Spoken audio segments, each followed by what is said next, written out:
grisly chronology is emerging from Norway after what appears to have been an elaborate and meticulously planned mass killing. First, a deadly bomb exploded in the heart of the capital, Oslo. Then, on the island of Latoya, 35 kilometres away, a gunman opened fire on hundreds of teenage campers.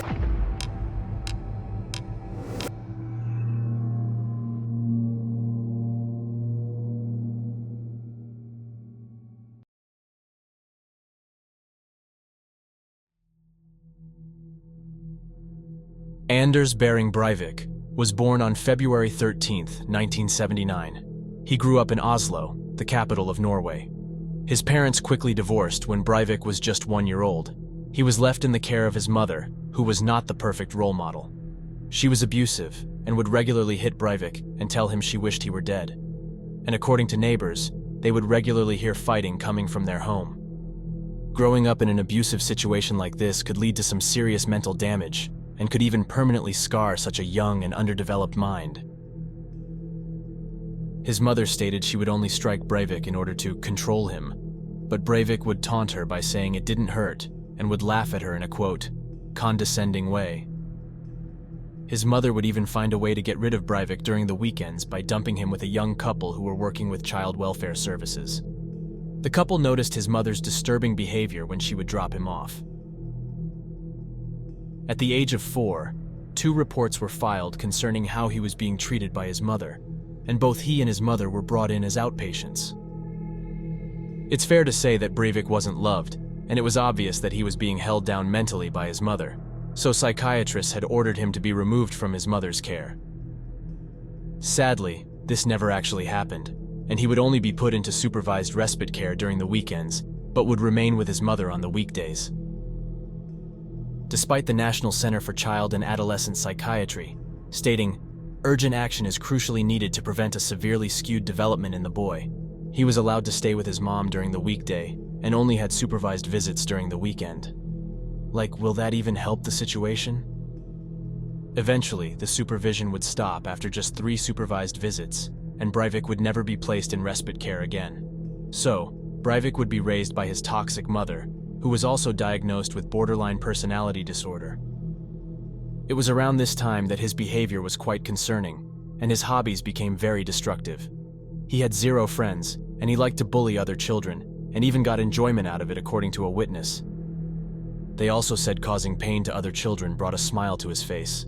It was also reported that he enjoyed tormenting the family pets. It was clear to psychologists that Breivik was affected by the abuse and how he was being treated by his mother, and speculated that the trauma took part in him developing OCD. The sad thing is, Breivik did nothing to deserve this abuse, evident from his mother's behavior before Breivik had even left the womb. She had mentioned Breivik's fetal movements and kicks, and believed they were purposely done in order to cause her pain. This is obviously delusional to think an unborn baby was intentionally trying to hurt you. His mother despised him so much that she had also attempted to get an abortion, but was unable to because she had waited too long and was already 3 months pregnant.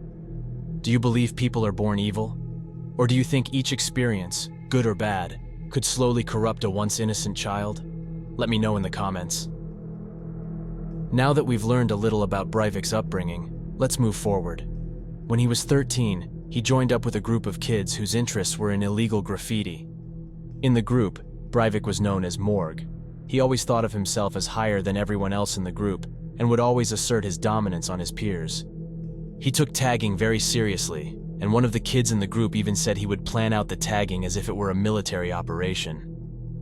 Breivik took this as a compliment and said the group member only used the term military operation because he planned better than the rest of the group. He would be busted for illegal tagging on multiple occasions and eventually arrested after being caught tagging a building's wall. It was around this time that the other kids in the group kicked Breivik out for apparently being too dominant. After his mother became aware of him partaking in a graffiti gang, the two had a falling out. Breivik became very secluded after this and broke ties with most of his friends and mother. I'm unaware if he still continued to live with his mother at this point, or if he chose to reside at his father's home. Having been exiled from the group and not having many friends, Breivik began to make a change in his life. At 16, he began working out more and even started taking steroids. Obviously, this made him bigger for his age, and when Breivik attended commerce school, he was described as far more intelligent and stronger than all the other kids. He worked part-time as a telemarketer to make his money, and later dropped out of school after he made 200,000 crowns from a stock market investment. He planned to become a millionaire from the stock market, and didn't see a reason to stay in school, and to him, this plan was very doable. To me, it seemed Breivik liked to view himself over anyone else, whether that be through physical advantage, wealth, or skill. While he focused on the stock market and trade school, he met a youth activist from the right-wing anti-immigration Progress Party. Breivik and him shared the same beliefs, and the two became very good friends, so Breivik decided he was going to join the party. In his own words, Breivik states, "This became the period where I decided I wanted to dedicate my life to politics in order to contribute to change the system." Fast forward to 2002, when Breivik founded an e-commerce company, which sold fake IDs, fake diplomas, and fake driver's licenses, which were sold as props and ornaments to avoid legal issues. According to Breivik, the company was very successful and would continue to grow. He hired his mother and a graphic designer and paid them both very well. Breivik even offered the graphic designer more money to work for him on the black market, but the artist refused. According to Breivik himself, he would make his first million kroner from this business when he was just 24 years old. He would continue to invest his money in large amounts, in risky stocks. From what we have heard so far, Breivik seems like an overachiever in literally everything that he does, and nothing seems wrong, right? Well, no, and that's because no one knew what Breivik was already planning in 2002. Like many people, Breivik had his mind set on saving up money, but not for retirement, a car, or even college, but rather all the wrong reasons. His plan was to save enough money to help fund a, quote, operation. He also began to write his manifesto that was titled 2083, A European Declaration of Independence, which at the time of the shooting was 1,518 pages long. While investing 2 million kroner into a risky stock, Breivik lost that 2 million and was devastated. At the time, he still had another 2 million kroner he could use to fund the operation. In his writings, he speaks briefly on this and quickly devises another plan. He writes, quote, "Stock option speculation did not work out. I will need to cut my losses and proceed to plan B." Eventually, his business went bankrupt, and Breivik moved back into his mother's home, where he spent a lot of time writing in his manifesto, playing video games and saving money. Where, like always, he liked to be in charge of others, and thought of himself as superior to his friends he played with. For 2 years, he wrote about activities he attended, played video games, and lived a shut-off lifestyle. During this time, he writes, "I don't know if I will ever proceed with a martyrdom operation at this point, as it simply seems too radical." Fast forward to 2009, where he begins his next phase for the attack. He comes up with an idea to start 2 fake, but real-looking businesses in order to get his hands on explosive material and bomb-making equipment. One of them was a mining business, and the other would be a farming business, focusing on cultivating vegetables in order to get his hands on fertilizer. He writes, "If I do get arrested in this acquirement phase, I figure that they will have a hard time proving that my intention is to contribute and fight in the ongoing European Civil War. Sure, they will attempt to charge me with terror, but they will not have enough evidence to incarcerate me. Also considering the fact that I have never done anything illegal in the past. If I do get caught, I will, however, be placed on every imaginable watch list for the rest of my life, and will thus be unable to partake in any advance operation. In this case, I will have to cancel the primary operation, and instead go with my secondary operation of lesser significance. Such is the life of a resistance fighter."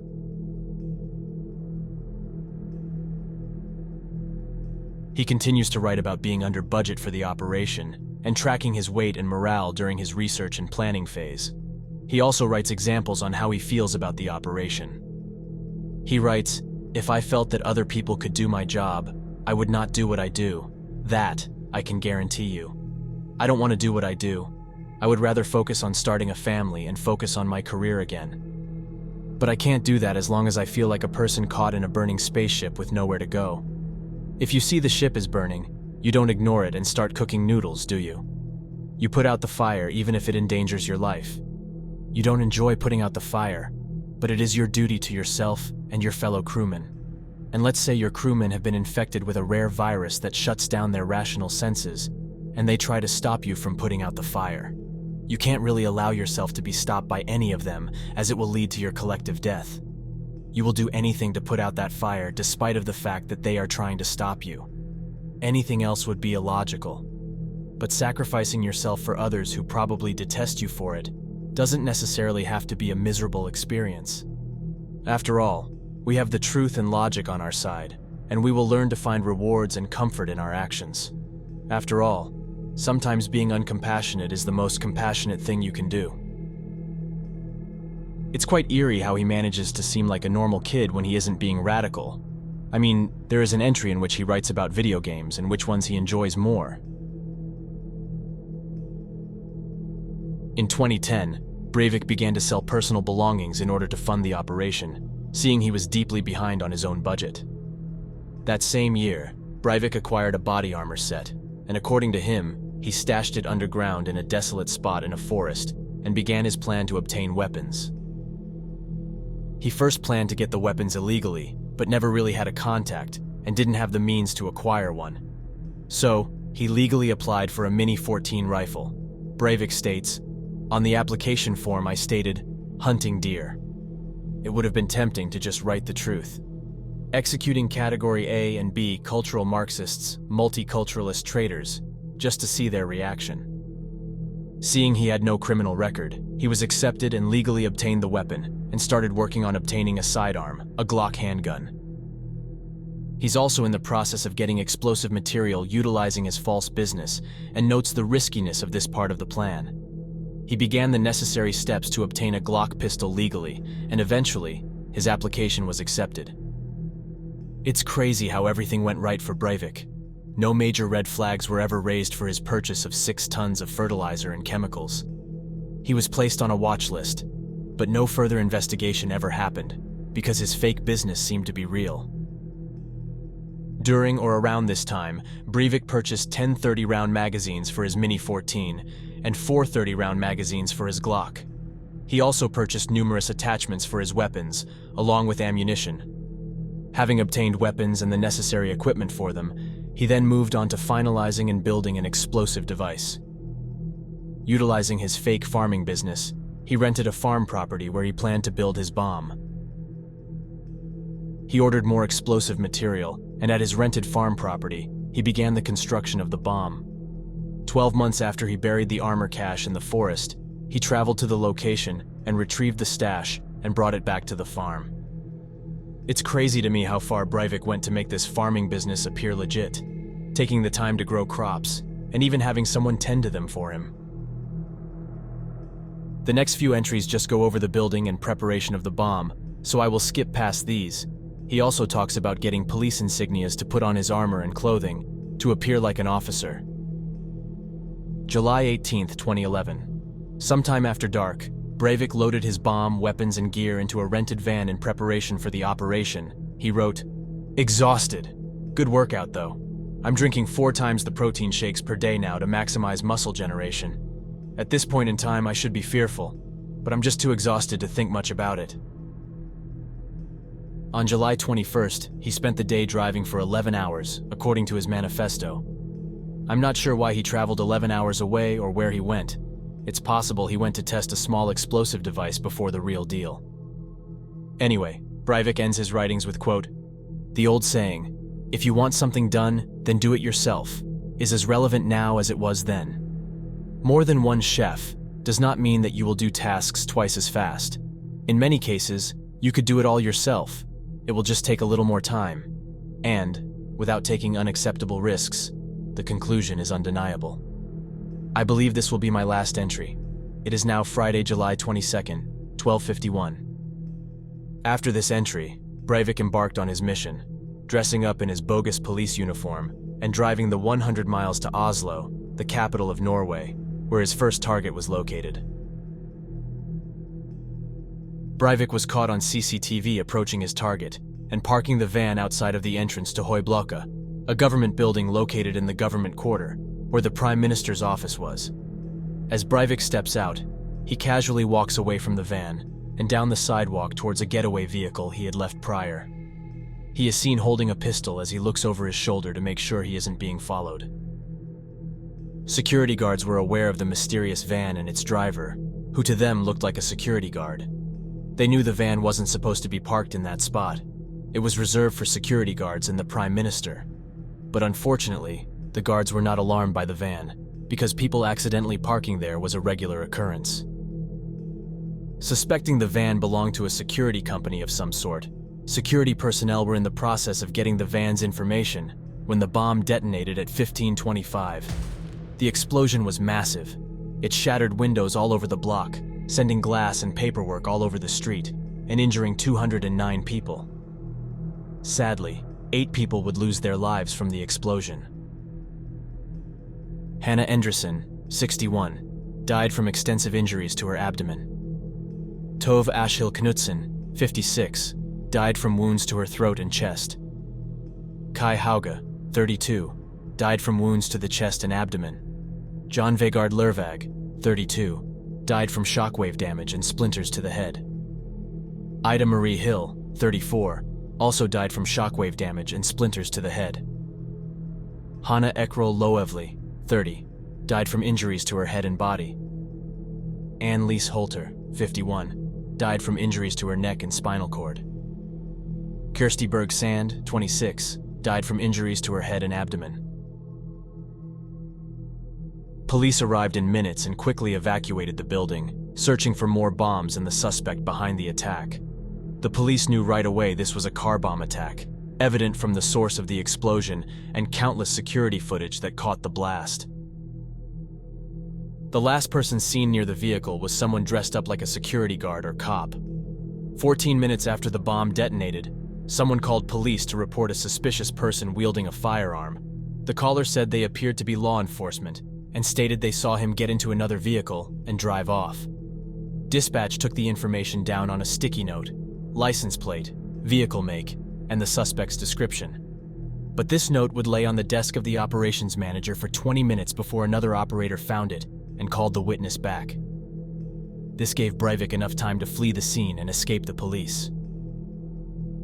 Breivik fled the scene and drove 20 miles northwest of Oslo. He arrived at a ferry that transported people to the island of Utoya, where the Workers' Youth League summer camp is held. As Breivik was waiting for the ferry, he told the operator that because of the bombing in Oslo, he was sent to the island to ensure the safety of everyone at the camp. The ferry operator called the island and told them the situation. When the ferry arrived to pick him up, Breivik wheeled a massive box onto the ferry that supposedly contained an explosive detecting device, but actually contained the ammunition for his weapons. He also brought his rifle that was wrapped in plastic. On the boat waiting for him was Monica Bosai, who questioned him about what was going on. Monica probably got bad feelings from Breivik and could tell that something was off, so she contacted a security guard of the island, Trond Berntsen. As they made it to the island, Trond was waiting for them. He helped Breivik load his heavy box onto a truck and drove it to the main building. Breivik introduced himself as Martin Nilsson and told them about how he was sent there to guard the island. Near the main building, Trond grew suspicious of Breivik and began questioning him. With his cover blown, Breivik drew his Glock handgun and fired at both Monica and Trond, killing them both. Trond Berntsen, 51, was shot 5 times with the pistol. He died from 2 gunshots to the head and chest. Monica Bosai, 45, was shot 3 times and was killed by gunshots to the head. He took the time to put an additional round into their heads while they were on the ground. As the shots rang out, people began to flee, including the other island guard, Rune Havdal, 43, who was shot 5 times. He was killed from shots to the head, chest, and abdomen. Breivik made his way toward the cafe building. Campers inside watched from the windows as he made his way closer. Breivik was just approaching the cafe when he fired at 3 campers at the front entrance. Hanna Balch Fjallestad, 43, was hit with 3 bullets from the rifle. She died from gunshots to the head, back, and chest. Snorre Haller, 30, he was shot 3 times, 2 pistol shots to the head, and a rifle shot to the back. He died from gunshots to the head. Rolf Christopher Johansson Perot, 25, was also shot 3 times, 2 shots in the head from the pistol, and a rifle shot to the back. He died from gunshots to the head. Lejla Salaci, 17, was standing somewhere outside of the cafe when Breivik saw her. He fired at her and hit her 2 times in the head with the pistol. She died from gunshots to the head. Breivik then turned his attention towards Steinar Jessen, 16, who was outside of the cafe near the stage. He was shot at least twice and died from gunshots to the head and chest.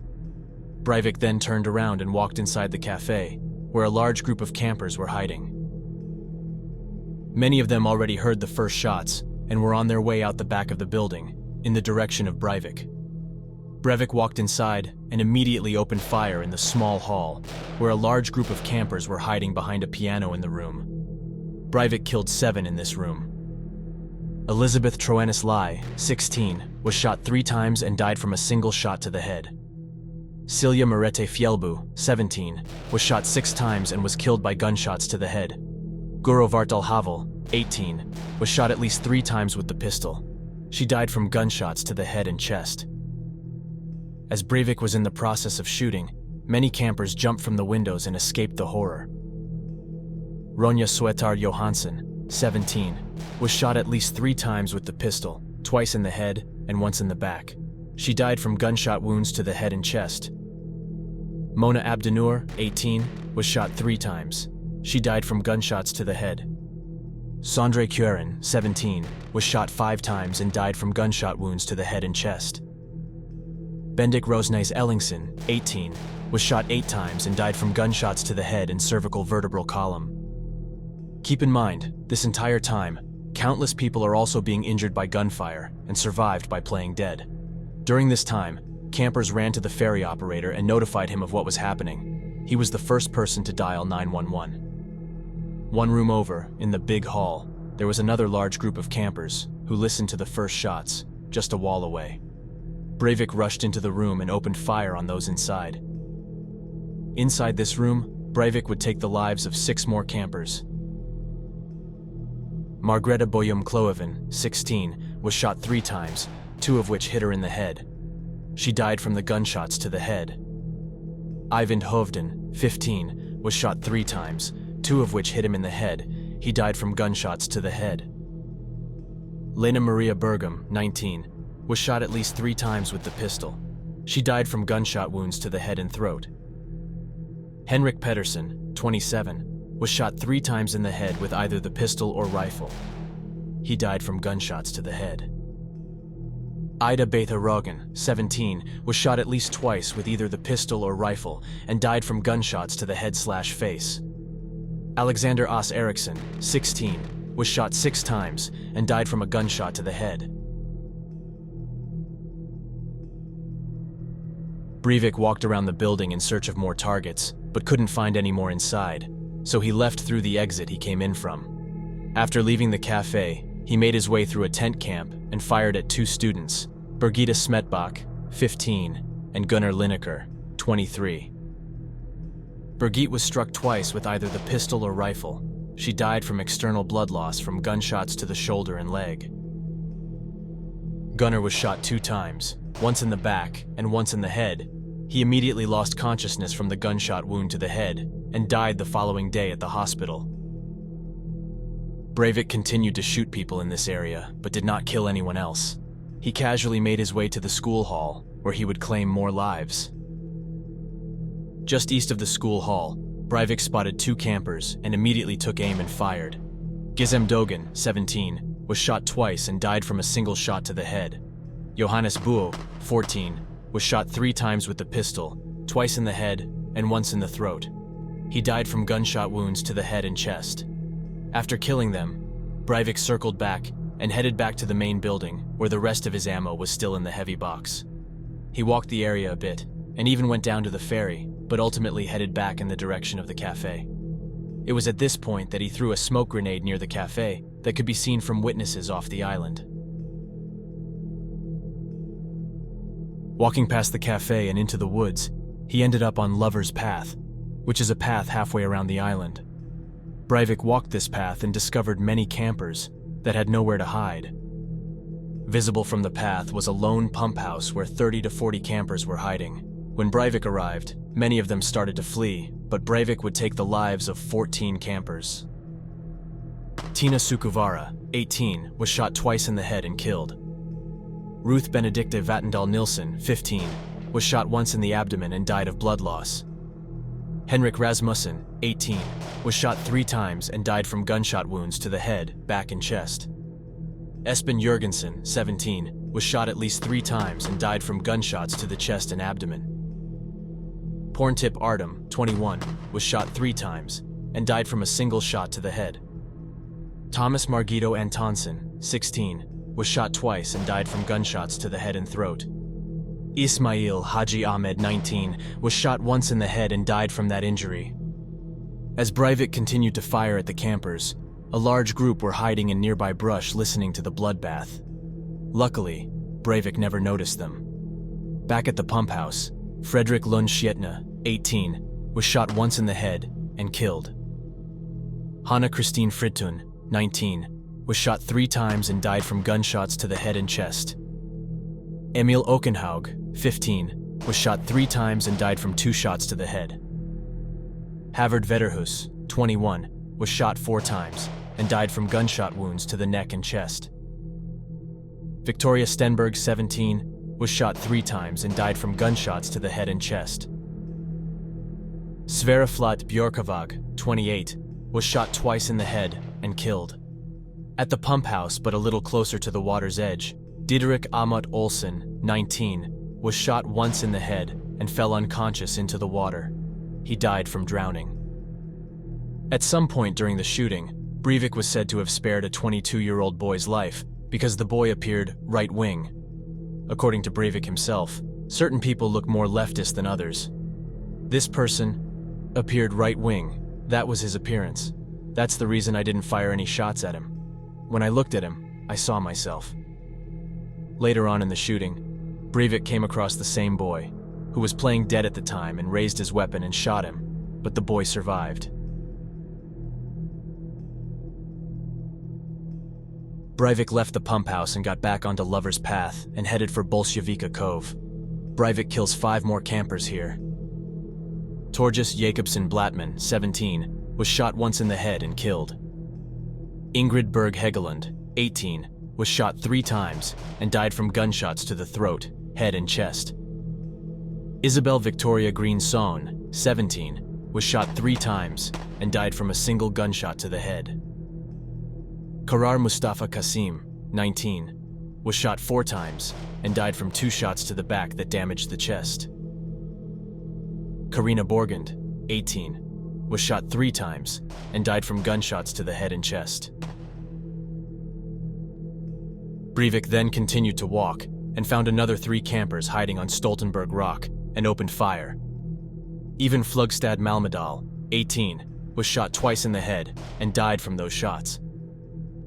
Sivert Knudsen, 17, was shot 3 times and died from gunshots to the head and chest.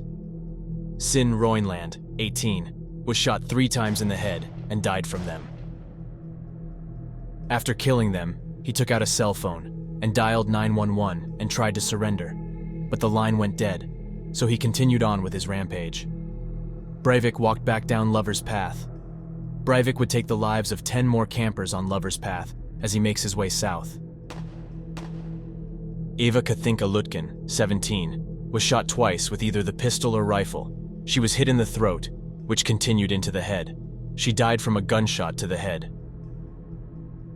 Tor Eikeland, 21, was shot 1 time in the head and died from that shot. Tarald Kuven Mielde, 18, was shot 5 times. He was hit twice in the head, once in the throat, 1 to the back, and once in the left thigh. He died from multiple gunshot wounds. Maria Magero Johannesson, 17, was shot 3 times and she died from a single shot to the head. Monica Iselin Diedrichsen, 18, was shot at least twice and died from a single bullet to the chin, which lodged itself in the neck area. Asta Sophie Helen Dahl, 16, was shot 3 times and died from a shot to the head.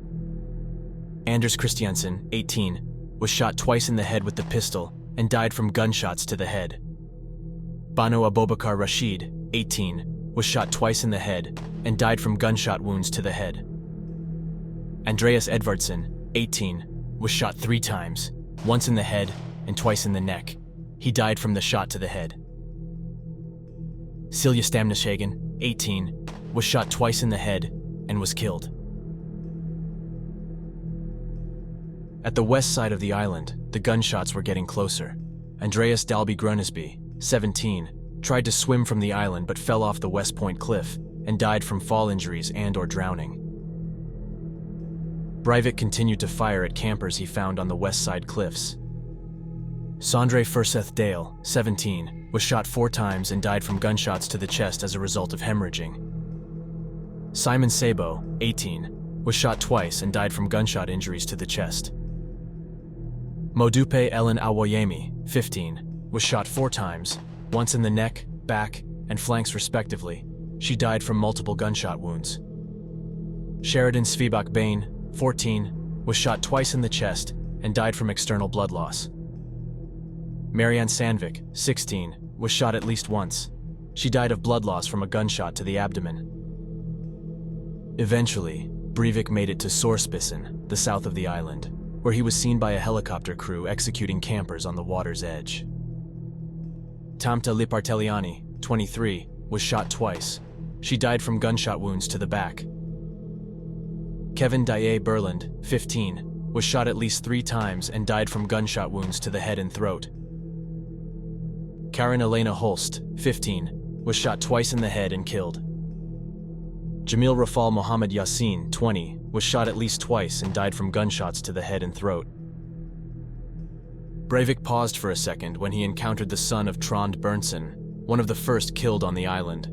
The boy pleaded with Breivik not to shoot him, and surprisingly, Breivik chose to spare the boy's life.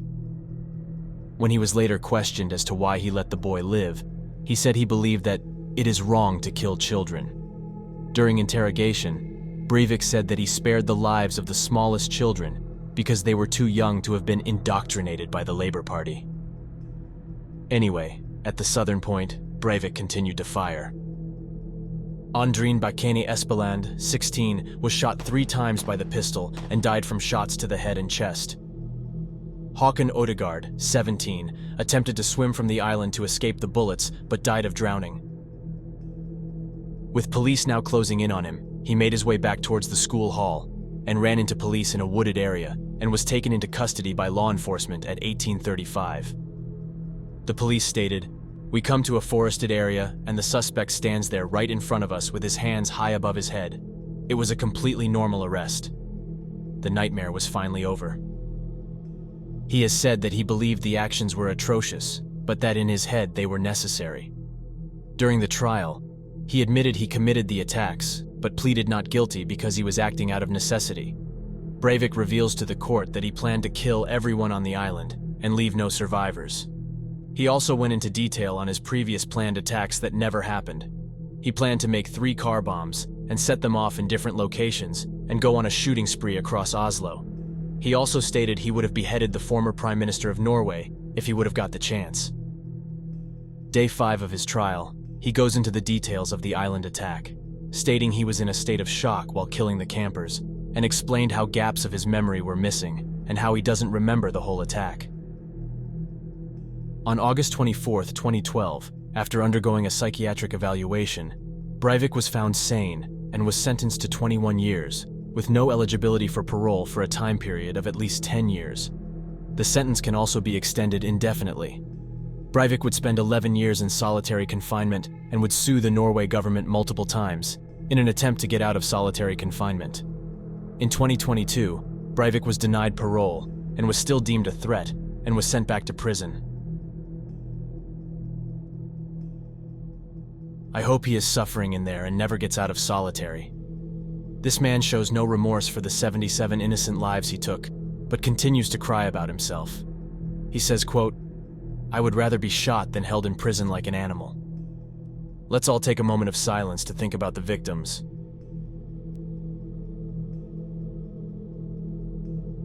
Thank you all for tuning in. I hope you enjoyed this video. I would like to hear what you guys thought of this case in the comments below, so please leave me some feedback. Thanks again. I'll catch you all in the next one.